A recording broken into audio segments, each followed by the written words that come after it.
How's the vibe in Nashville? Because you guys been through a bunch. Tornadoes and shootings and all that stuff. Man. Yeah, I mean, it's definitely been a year, like when you think about a year ago, the tornadoes hit, and then the pandemic, and then the bombing. Yeah. It's been crazy. But, Nashville's a great city and, always figures out a way to rebound from whatever's going on. Very good. And we have the Grammys like a couple days away. How are you feeling about all that? You're up for another one again? I'm excited. Yeah, I'm so excited. And I wasn't gonna until like a week or two ago, I didn't even know if I was gonna be able to go to the show. Right. But then the album of the year category is in the televised portion, so I got the invite to come to the show, and I thought, you only live once.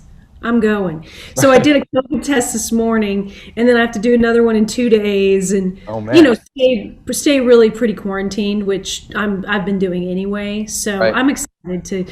The Grammys are so fun because it's always usually there at the end of January or beginning of February, and the weather's always bad in Nashville right then. And so you go to LA and it's nice and sunny, and so they're always fun. And so I'm excited to get to go. So is this the first time you've attended one? No. This is the first one in a couple of years though that I've been to. The last time I went, I was nominated, would have been 2017. So it's been 4 years. Right. So I imagine the vibe is going to be different this year than any other time. Yeah, it'll be interesting. I mean, I know from the directions I've gotten, you sort of stay in a holding area, and then when it's right before your category, they bring you out and set you at a table, and I think you have to stay masked. I'm getting a mask made to match my outfit. So there you go. Yeah, so I'm pretty excited about it. Excellent. And it's been like a year since Your Life as a Record was released, and you've just reissued it with added tracks and stuff. And, the world is a very different place than it was last March. Do you think that what has happened between now and then changes the way that the music comes across? Wow. I mean, I don't know. I always, I hope that, I've had a lot of people tell me that this was the record they needed during these times. Right. So that makes me feel good, I'm happy that I was able to put out music. When my record came out March 6th, and really the world, or at least over here, it didn't shut down until like the 11th or 12th. Right. And so I felt lucky that I got to release that album and do some TV and some things, because a lot of artists, there was no choice for me. We were running down the runway, so we had to take off. And so it's been a really good lesson to me in just pivoting and doing what you can do. And everybody on my team did that, instantly. Everything turned into Zoom. I didn't even know what Zoom was on the 11th of March. On my way to the airport from the Today Show, I was going to LA for a work session. I got a call saying, you need to get Zoom. Our work session is going to be on Zoom. So so much changed, and we just did everything we could do. And I just did a live stream the other night. Right. How'd that go? It was great. And I think it makes us all appreciate what we do more. Like, I know for me, I will never again complain about travel. And I like travel. Yeah. But at the top of the year last year, I had some pretty tough travel. I was over in Europe, and then I was out with Tanya Tucker. And I think it was just because it was winter. Wintertime travel is always tougher because you're cold. Yep. And I was complaining a little bit, And so when the shutdown happened, I thought, oh, this is great. I need a 10-day break. This is like a 10-day break. Right. Why was I wrong? Here we are. Yeah. So I'll never complain again about, oh man, I don't know if I can, do one more flight or one more van ride or one more bus ride. You won't hear that from me for the rest of my life. And of course, the COVID is one thing that happened in 2020, but a lot of other stuff came to the surface as well, socially, especially in the States. And some of that, I'm sure, must have affect you as a recording artist, as a woman, as a person who's interested in, all things that are good and right and just. So how has that affected you and your music, do you think? It's definitely made me take a look at some things. I guess I was really naive, and sometimes I live in a bubble, where I live with my friends are open-minded people, and Right. I don't think of there being so much hate still in the world. And so I've had to really relook at some things, and even look at my own life and, okay, what can I be doing, or what have I done that's maybe taken the wrong way? And it's been, somebody said we're reliving the 60s in certain ways, except we have a pandemic too, and we have social media. So that has all been really, it's been eye-opening.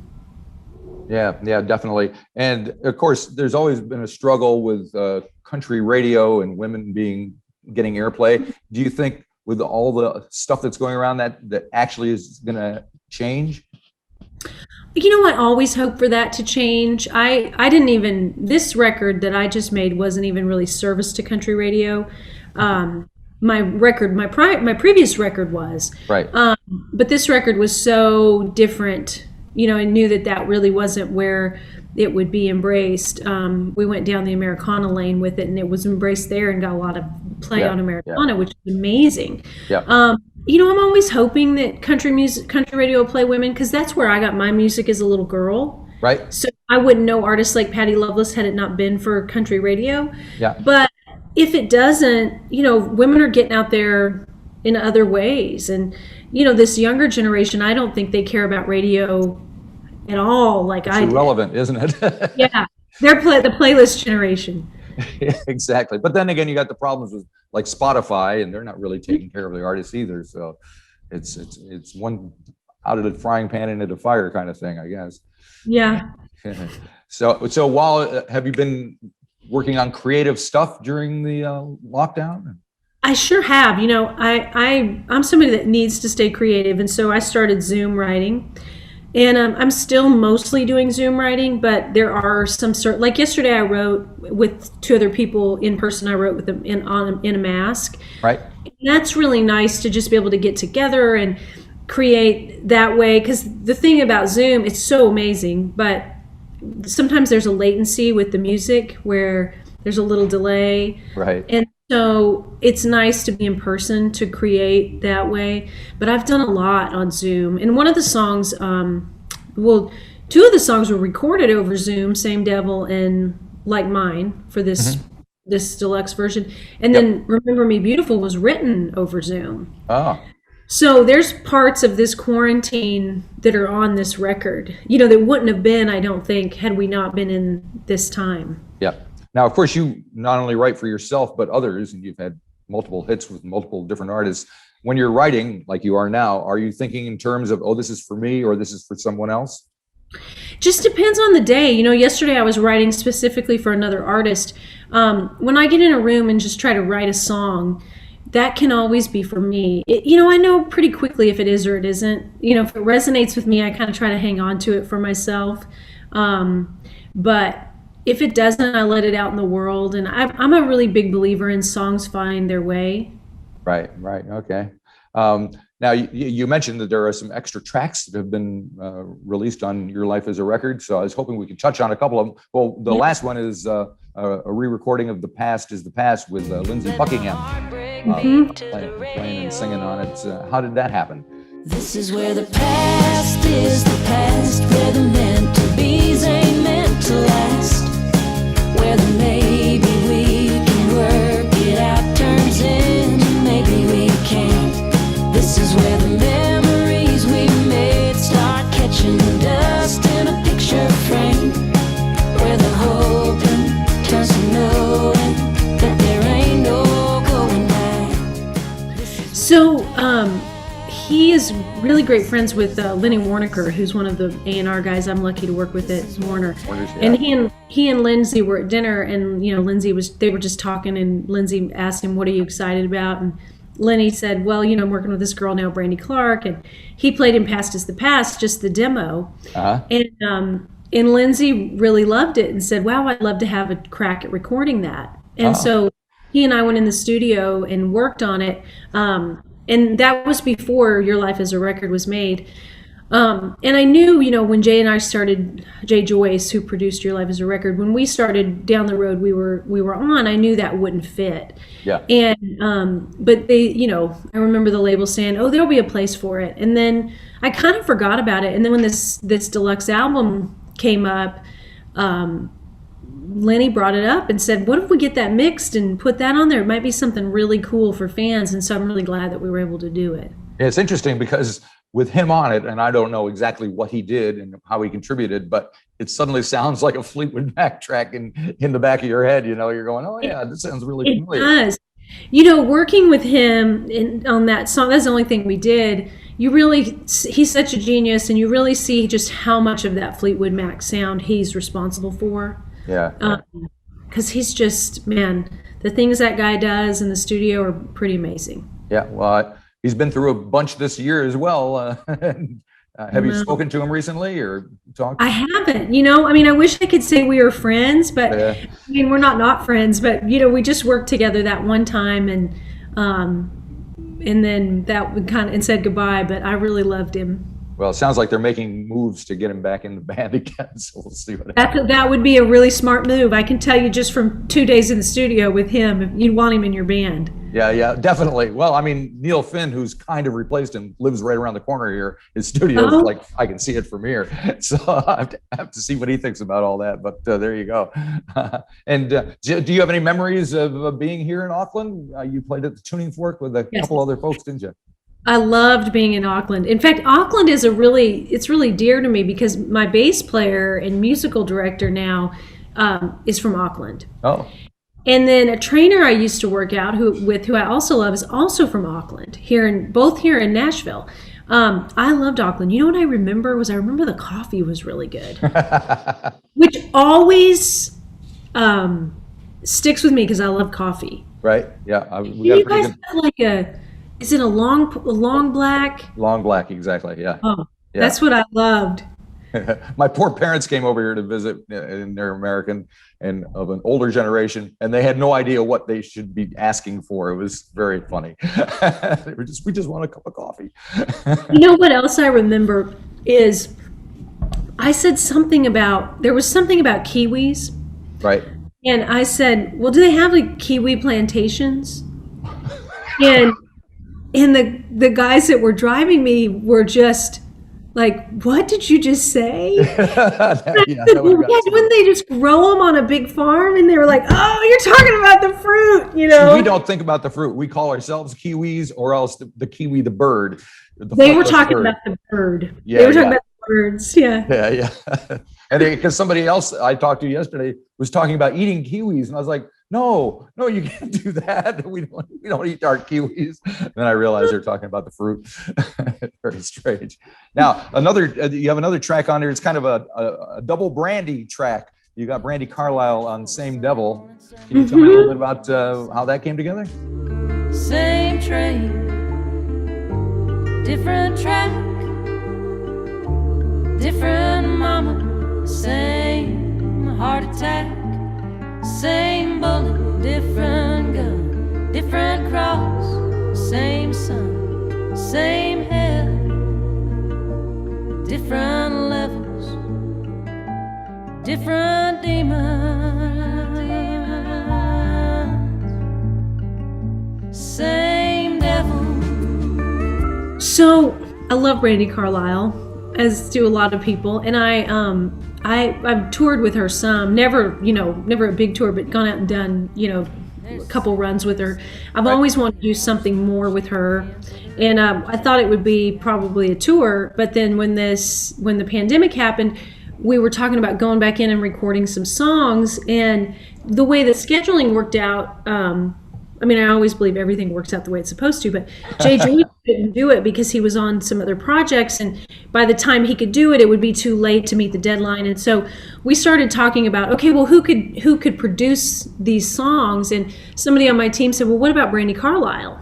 And I said, well, if she wants to do it, then we don't need to ask anybody else. I think that'd be amazing. Yep. And she did. And so she produced the track. We did it over Zoom. She was in her place in Washington State, and I was in Nashville with the band that cut it. And then she, added her vocals, and she also played some piano. And, really did an amazing job.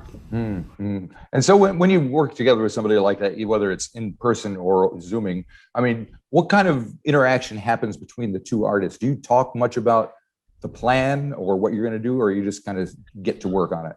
We really didn't. We kind of just dove in. I mean, she called me before because she heard the songs, but we didn't have a huge game plan other than players. And I was really insistent on using Jed Hughes, who is another Kiwi, actually. Oh, great.